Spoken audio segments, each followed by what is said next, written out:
الرحیم السلام علیکم ناظرین، آج میں آپ کے ساتھ ایک انتہائی اہم موضوع کے اوپر بات کرنے جا رہا ہوں، جس نے پاکستان کے آئینی طریق کو نہ صرف ایک فیصلے میں بلکہ امت مسلمہ کے لوگوں کے دلوں میں بھی اپنی ایک خاص جگہ بنا لی تھی۔ ہاں، میں آج آپ کے ساتھ آئین پاکستان کی دوسری ترمیم کے بارے میں بات کرنے جا رہا ہوں، جو 7 ستمبر 1974 کو قومی اسمبلی میں متفقہ طور پر پاس ہوئی۔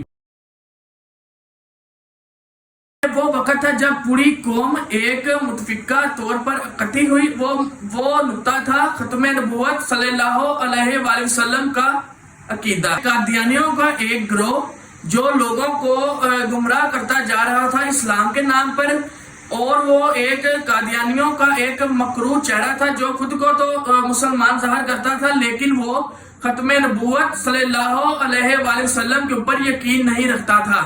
الحمدللہ اب پاکستان قوم کی قربانیوں اور علماء کرام کی قربانیوں کے بعد یہ معاملہ جو تھا وہ قومی اسمبلی تک پہنچا۔ پھر آخر کار 7 ستمبر 1974 کو قومی اسمبلی میں ایک ترمیم پیش کی گئی، جس میں صاف اور واضح لکھا گیا کہ قادیانی اور جو لاہوری گروہ ہے وہ غیر مسلم ہیں۔ یہ فیصلہ محض ایک قانونی شک نہیں تھا، بلکہ پوری امت مسلمہ کے لوگوں کی ایمان اور عقیدے کی نشانی تھی۔ پیغام دیا گیا کہ پاکستان کا ہر شہری، ہر ادارہ، ہر قانون بنانے والا ختم نبوت صلی اللہ علیہ وسلم کے عقیدے پر قائم اور دائم ہے۔ ناظرین، حضرت محمد صلی اللہ علیہ وآلہ وسلم اللہ کے آخری نبی ہیں، اور یہ عقیدہ ہمارے ایمان کا بنیادی اور پہلا جزء بھی ہے۔ کوئی دعوے دار ختم نبوت کا دعویٰ کرتا ہے تو یہ قوم اس کو ہمیشہ رد کرتی رہے گی اور کرتی بھی آئی ہے۔ یہ ترمیم ہمارے لیے صرف ایک تحریکی نہیں بلکہ ہمارے لیے ایک شناخت اور ایمان کا حصہ بھی ہے۔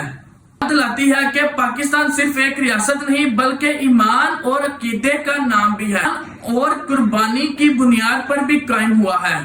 7 ستمبر کو یہ تاریخی فیصلے کو ہم صرف ایک آئینی طور پر یاد نہیں کرتے بلکہ ایک اپنے خود بھی دہراتے ہیں کہ ناموس رسالت پر کٹ جائے گی جان بھی ہماری، عقیدہ ہے ہمارا، پہچان ہے ہماری۔ امید ہے کہ آپ کو آج کی ویڈیو پسند آئی ہوگی، تو جا کے میرے چینل کو سبسکرائب کریں۔ ملتے ہیں اگلی ویڈیو